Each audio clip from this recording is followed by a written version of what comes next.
नमस्कार, डेली पीसे जीके में आपका स्वागत है। शुरुआत करते हैं अभ्यास प्रश्न से। हमारा प्रश्न था, अंतर्राष्ट्रीय ध्रुवीय भालू दिवस कब मनाया जाता है? आपके विकल्प थे ए 24 फरवरी, बी 25 फरवरी, सी 26 फरवरी, डी 27 फरवरी। इसका सही विकल्प है विकल्प डी 27 फरवरी। अंतर्राष्ट्रीय ध्रुवीय भालू दिवस हर साल 27 फरवरी को मनाया जाता है। यह दिन पोलर बियर की सुरक्षा और उनके जीवन को बचाने के लिए समर्पित है।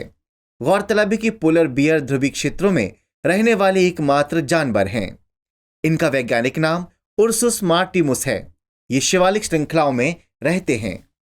आर्कटिक में लगभग 20,000 से 25,000 ध्रुवीय भालू रहते हैं, जहां उनका क्षेत्र कनाडा, ग्रीनलैंड, नॉर्वे, रूस और संयुक्त राज्य अमेरिका सहित 5 देशों से होकर गुजरता है। ग्लासगो में आयोजित कॉप 26 जलवायु शिखर सम्मेलन में बढ़ते तापमान के चलते ध्रुवीय भालू भी चर्चा के केंद्र में रहे।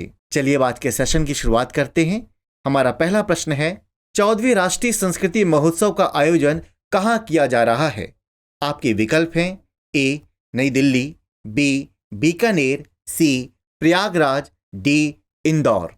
इसका सही उत्तर है विकल्प बी बीकानेर। इसका विश्लेषण देखते हैं। हाल ही में राष्ट्रपति द्रौपदी मुर्मू राजस्थान के बीकानेर के दौरे पर गईं। उन्होंने बीकानेर में 14वें राष्ट्रीय संस्कृति महोत्सव को संबोधित किया।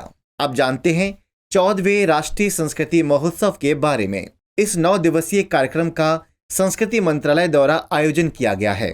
इसका उद्देश्य भारत की समृद्ध सांस्कृतिक विरासत को संरक्षित रखते हुए उसे लोकप्रिय बनाना है। इस महोत्सव में देश के अलग अलग राज्यों की संस्कृति देखने को मिलेगी। इसमें विभिन्न राज्यों के 1000 लोक कलाकार भाग लेंगे।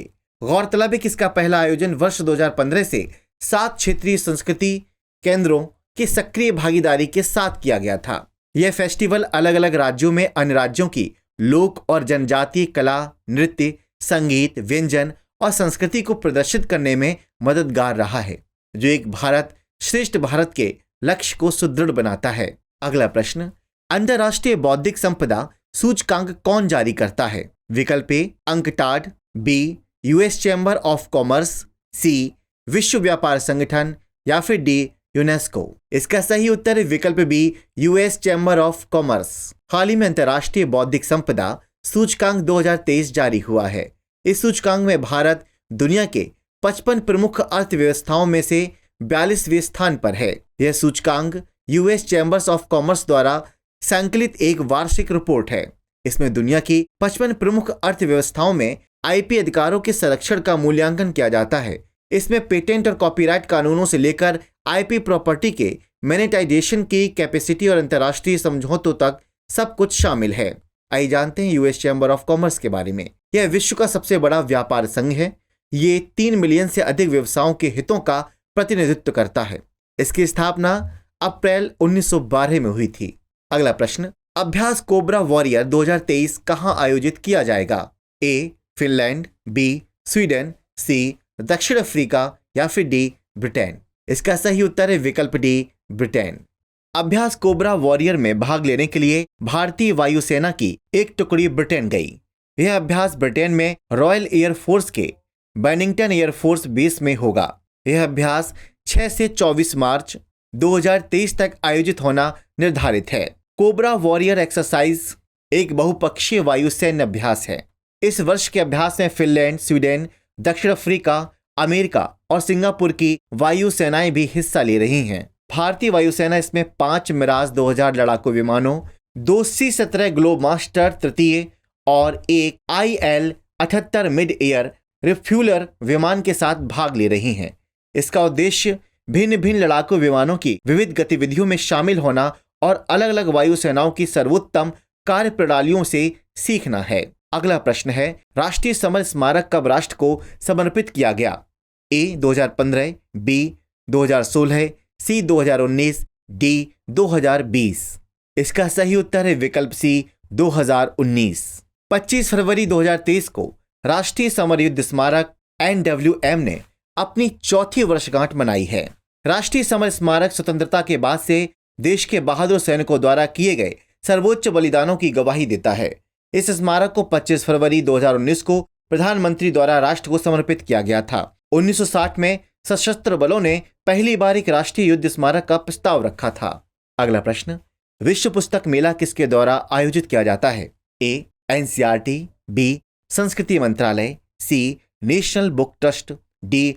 उपर्युक्त सभी। इसका सही उत्तर है विकल्प सी, नेशनल बुक ट्रस्ट। हाल ही में केंद्रीय शिक्षा राज्य मंत्री राजकुमार रंजन सिंह ने विश्व पुस्तक मेला 2023 का उद्घाटन किया। इसका आयोजन प्रगति मैदान नई दिल्ली में 25 फरवरी से 5 मार्च 2023 तक किया जा रहा है। इसका विषय आजादी का अमृत महोत्सव है।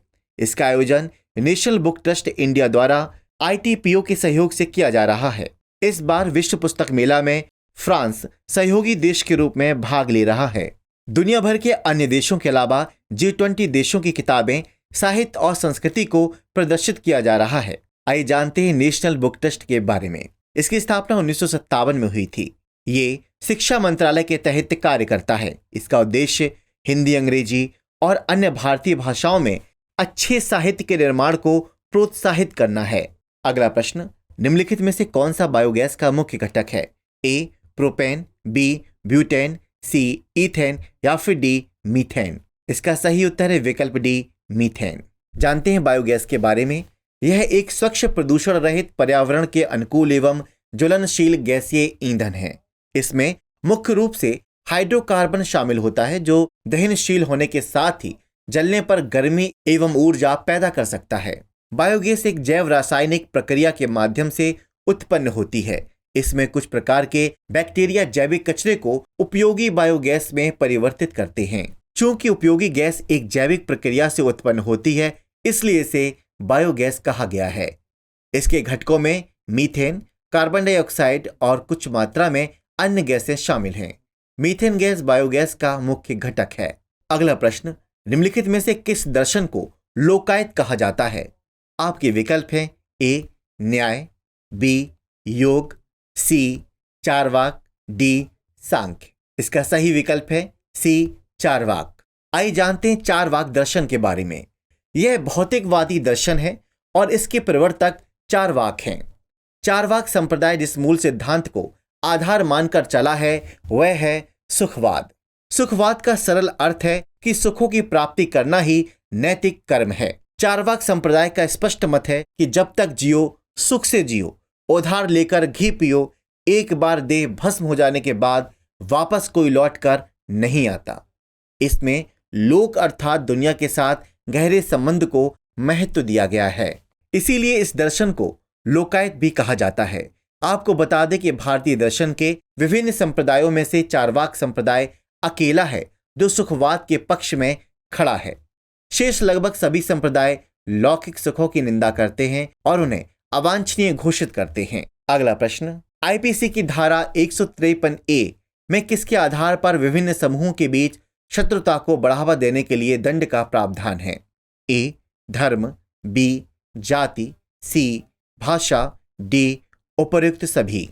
इसका सही उत्तर है विकल्प डी, उपर्युक्त सभी। हाल ही में कांग्रेस प्रवक्ता को IPC की धारा 153A के तहत गिरफ्तार किया गया था। धारा 153A धर्म, जाति, जन्म स्थान, निवास, भाषा आदि के आधार पर विभिन्न समूहों के बीच शत्रुता को बढ़ावा देने के लिए दंड का प्रावधान करती है। यह 3 साल तक के कारावास, जुर्माना या दोनों के साथ दंडनीय है। यह प्रावधान मूल दंड संहिता में नहीं था। इसे 1898 में अधिनियमित किया गया था। अगला प्रश्न, भारतीय मानक ब्यूरो यानी BIS किस मंत्रालय के तहत है? ए.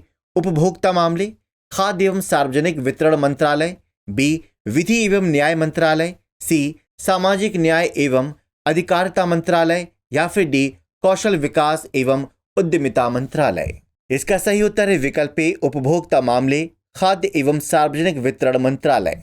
चलिए जानते हैं BIS के बारे में। यह BIS अधिनियम के अंतर्गत स्थापित वैधानिक राष्ट्रीय मानक निकाय है। यह उपभोक्ता मामले, खाद्य एवं सार्वजनिक वितरण मंत्रालय के उपभोक्ता मामले विभाग के अधीन कार्य करता है। इसका मुख्यालय नई दिल्ली में है।